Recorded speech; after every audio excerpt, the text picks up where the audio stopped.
Тас шүүнд шөөрүүлж тэнгэрээр ниссэн хүү буюу тас шүүний үүрнээс эргэж ирсэн хүү. Идүүгээс 30 гаруй жилийн өмнө Хинтээ аймгийн Далал суманд 3 настай хүүгээ гэрийнхэн гаднаас тас шувуу шүүрч 2 км-ийн цаана байдаг өөрийн үүрэндээ авэжж түүнээс нь азар амьд гарсан нэгэн хүүгийн тухай сонирхолтой түүхийг Зөв Монголын ютубер хуудас та бүхэндээ хүргэж байна. Түүний ээж Болормогийн ярьсан яриа. 1993 оны 4-р сарын 2 өдрийн 15 цагийн орчим. 1993 оны хавар. Малтлууд эхэлсэн байсан үйл байсан.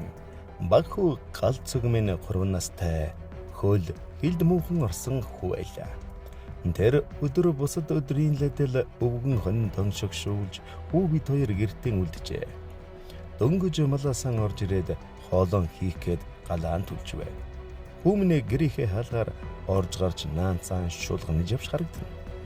Галаан түлжгээд тоогоон угаагаад угаацсан гадаа гаргаж цацачгаад гэр рүүгээ эргээд ороход хүмүүс үүдний хавцаа зогсож байж харагдана. Гэрлүүгийн дөнгөж ороод галдаа мод хийгээд тогоогоо тавих гэж байхад хоёр нохой уйлалдаад нэгэн зүйлийг урах мэт дуучмээ гарлаа. Тэгээд шуул юм байлгүй дээ гэж бодон тоосонгүй гэрээсээ гарч хараагүй ажлан үргэлжлүүлв. Ердөө 4-5 минут болоод эргээд гараад иртэл гүмэн харагддгүй. Хоёр нохойч бүр байдгүй шүү. Хүүгээ малын хороо гэрийн хөрөлцөх нүхэж жалга орж нуугдж болох юу вэ тэр бүгдээр хайлаа хажууйлын ор ширээгээд хайгаагүй газар байхгүй. Нэрээр нь ч дуудаад л хашгираад л гүүгээд байсан бүр байдгүй. Гайхаад ямар сони юм бэ хэмээн эргэн тойрон ирж хайсан газараа дахин хайлаа хүмүн байдгүй. Ямар ч сураг чимээ аниргүй. Хажууйлын хүмүүс ядаж байхад тэр өдөр сумын төв яваад эзгөө ээж таарсан. Орж гарах бүх газраар хайгаад олохгүй болохоор нь өвгөн рүүгээ гүйлээ. Арай гэж хэл дуулгалаа. Хажууйлын хүмүүс ч сумын төвөөс ирж ойр орчмын сахалдын хүмүүс ч дуулгаж олон хүмүүс цүглэж хүүгмэн байж болох газруудаар хайж самнаж эхлэв.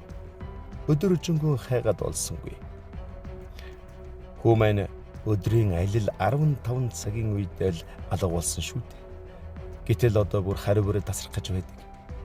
Тогооны угаацсан асхагдал үүдэн дээр зогсож байсан хүмэн эргээд харах хооронд алга болчихдог нь үнэхээр гайхаж тасарч итгэл алдарч байлаа. Тэнгэр хөмөрч байгаа юм шиг санагдаж тэрүүхэн хооронд гарцсан хулгай талдаж хаад халаасаа байн үзэж байгаа юм шиг санагдаад байдаг да. Яг л тэрнтэй адилхан хүүгийнхэн зогсож байсан газар л эргэлдээд л яг л энд зогсож байсандаа хэмээн тэр хавьяас холдож чадсангүй. Харуу бүрээ болж үдшийн жавар дачигнаж нар жаргах ихэд өгөж байлаа. Сүүлдээ ч цохирлоо, айж эхэллээ. Ер нь гайхаж найдваргүй болж байгаа юм шиг л санагдаж эхэлв. Хүмүүс шуугилдаж сандарцгааж аав нь ч бүр юу ч дуурахгүй нам сууж яах вэ хэмээн тамхианд дотно. Сумын төв рүү хэл дуулгаж ойролцох айлын хүмүүсээ цуглуулж хамт хайлцгаар бүр олон хүн зуларцгаалаа. Хачин байгаа үз. Эргээд гараад ирэхэд байхгүй болчихсон гэхээр итгэж чадахгүй муул юм бодогдно. Хүмүн хэлд сайн ороогүй нааш цаашаа муухан явдаг байсан юм. Тэглээгээд тийм хол тэр богино хугацаанд явчихна гэж байхгүй хэмээн бодон суун. Манайх хаваржанаас урагшаа холгүйхэн гол байдгийг. Тийшээ явчихсан болов гэж бодлоо. Муу бодол төсөөлж байгаа гэж жигтээх. Гэхдээ тийшээ явж чадахгүй гэдэгт нь итгээд гайхаад л байв. Хайсан ч байхгүй шүү дээ тэнд. 4-р сарын 2 19 цаг нар жаргав. Гэрийн гадаа байсан хоёр нохой баруун урдаас хар хурдаар давхиж байгаа харагдана. Өвгөн мань хоёр нохойг амдаад л давхичихлаа. Гэтэл нохойны ам сүүл хэсэг нь нийл улаан цус болчихсон харагдав. Сандраад л дотор пал хэдэл явчихлаа.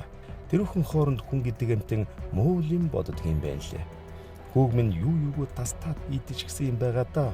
Хөсрий золбонгууд гэж бодов. Нүд харанхуйлаад л явчихлаа. Өвгөн хоёр нохойны ирсэн газарт хүрэхийн тулд 2 удаа голын татваргаар гарч байгаа нь харагдана. Гэтэл гинтийн сонин зүйл болов. Өвгөн маань нохойны ирсэн зүг яваад гол гараад толгод руу өгсөн чинь хүүн уйлаа сууж байсан гэ. Гэрээхэн гаднаас өчр битүүлгээр алдаж хэдэн цаг ирэл болсон хүүгийнхэн дэргэд давхиж очтол байдгаараа даарчихсан айсандан өмдөндөө шийчихсэн байсан гэсэн. Тэгээд хүүгийн минь нуруу хэсэг өөлжсөг зунгаарлцсан цагаан болчихсон байсан гэ. Харин хүүгийн байсан газраас холгүйхэн буюу хэдхэн алхмын цаана тас шууны үүр харагдсан гэж байлаа. Ингээд хүүгийн өвөрдлөд толгодоор даваад ирсэн даах хань минь. Мөн чих баярлаж сэтгэл уужирч билээ. Зүгээр л нулимс гэдэг тогтохгүй асгараад л байлаа. Хүмүүс 2 нохойнд учир байгаа да гэж ярилцгаана. Гэхдээ миний хүүг тас шуу шүүрч яваад толгой дээр буулгасан байх.